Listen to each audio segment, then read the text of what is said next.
হরে কৃষ্ণ, রাধে রাধে। মৌমিতা পরিবারে তোমাদেরকে জানাই অনেক অনেক শুভেচ্ছা ও অভিনন্দন। আজকের আলোচ্য বিষয়টি হচ্ছে প্রভু জগন্নাথ দেবের ওপর মা লক্ষ্মীর অভিশাপ। শ্রোতা বন্ধুরা, সকলে একটু মনোযোগ সহকারে শ্রবণ করো, তোমাদের অনেক ভালো লাগবে। পুরীর সমুদ্র তীরে তখনও রথযাত্রার রেস লেগে আছে। লাখো ভক্তের উল্লাস। জগন্নাথ, বলভদ্র আর সুভদ্রার জয়ধ্বনিতে আকাশ বাতাস মুখরিত। জগন্নাথ দেব তার ভাই বলভদ্র ও বোন সুভদ্রাকে নিয়ে বছরে একবার গন্ডিচা মন্দিরে মাসির বাড়ি যান। এই পবিত্র যাত্রা রথযাত্রা নামে পরিচিত। এই সময় ভক্তরা ভগবানকে দেখার জন্য ব্যাকুল হয়ে ওঠে এবং রথের দড়ি টানতে নিজেদের ধন্য মনে করে। জগন্নাথ দেব তার লীলারসে মগ্ন। মাসির বাড়িতে তিনি যেন সম্পূর্ণ মুক্ত। ভক্তদের ভালোবাসা এবং তার মাসির আতিথেয়তায় তিনি যেন বিভোর। নানা ধরনের পিঠেপুলি, পঞ্চব্যঞ্জন, মিষ্টি খেয়ে তিনি মণ্ডপেই ঘুমিয়ে পড়লেন। তার মুখে এক অনাবিল তৃপ্তির হাসি। কিন্তু মন্দিরের অভ্যন্তরে রত্নসিংহাসন শূন্য পড়ে আছে।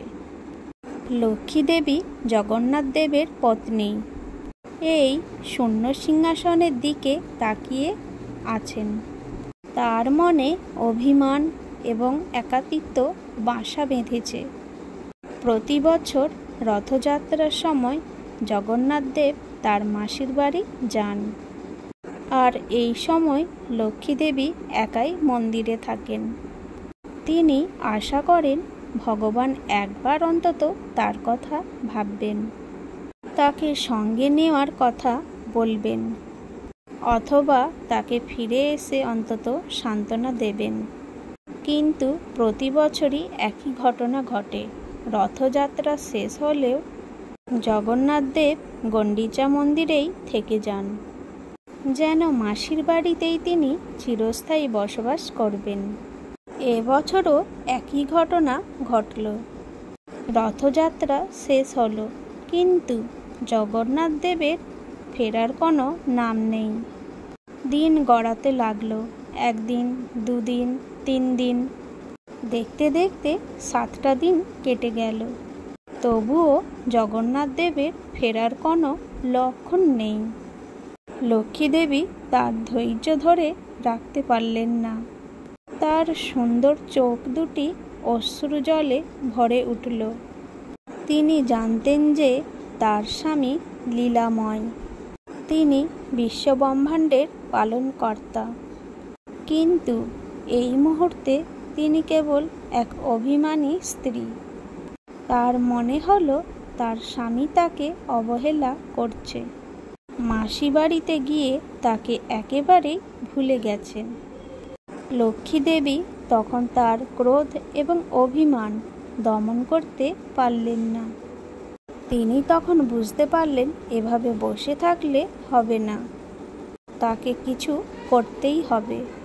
ক্রোধে লাল হয়ে তিনি মহাকালী রূপ ধারণ করলেন। তার চোখে তখন প্রতিশোধ ও অভিমানের তাণ্ডব চলছে। তিনি দেবী বিমলাকে সঙ্গে নিলেন এবং 2 সখী গন্ডিচা মন্দিরের উদ্দেশ্যে রওনা দিলেন। লক্ষ্মী দেবীর ক্রোধের তেজ এতটাই ছিল যে তার চলার পথে সমস্ত ফুল শুকিয়ে যাচ্ছিল এবং গাছের পাতাও ঝরে পড়ছিল। আকাশে মেঘ ঢাকা পড়ছিল। গন্ডিচা মন্দিরে প্রবেশ করতে লক্ষ্মী দেবী দেখলেন জগন্নাথ দেব তার ভাই ও বোনকে নিয়ে মহা আনন্দেই আছেন। তারা সবাই মিলে খেলা করছেন, হাসছেন আর বিভিন্ন ধরনের সুস্বাদু খাবার খাচ্ছেন। লক্ষ্মী দেবীকে দেখেও তারা যেন চিনতেই পারলেন না। জগন্নাথ দেবও লক্ষ্মীকে দেখেও না দেখার ভান করলেন। তার মুখে কোনো বিকার নাই। এই দৃশ্য দেখে লক্ষ্মী দেবীর অভিমান ও ক্রোধ দুটোই বেড়ে গেল। তার মনে হলো তার স্বামী তাকে প্রকাশ্যই অপমান করছেন। তিনি জগতের পালনকর্তা হয়েও তার স্ত্রীর সাথে এরকম অবহেলা করছেন। লক্ষ্মী দেবী আর নিজেকে ধরে রাখতে পারলেন না। তিনি চিৎকার করে জগন্নাথ দেবকে উদ্দেশ্য করে বললেন, হে প্রভু, তুমি কি আমাকে ভুলে গেছো? তুমি আমাকে রত্ন সিংহাসনে একা ফেলে এখানে আনন্দ করছো? তুমি কি জানো না আমি তোমার জন্য কত পথ চেয়ে আছি? তুমি জগতের পালনকর্তা, কিন্তু নিজের স্ত্রীর প্রতি এরকম নিঠুর কিভাবে হতে পারো? জগন্নাথ দেব তখনও নিজেকে গম্ভীর রাখার চেষ্টা করছেন, কিন্তু তার মুখমণ্ডলে একটু হলেও চিন্তার রেখা দেখা দিল। লক্ষ্মী দেবী আরও ক্রুদ্ধ হয়ে বললেন, আমি তোমাকে অভিশাপ দিচ্ছি। হে প্রভু, তুমি যেমন আমাকে বস্ত্রহীন অন্নহীন করে একা ফেলে রেখেছ, তোমারও যেন তাই হয়।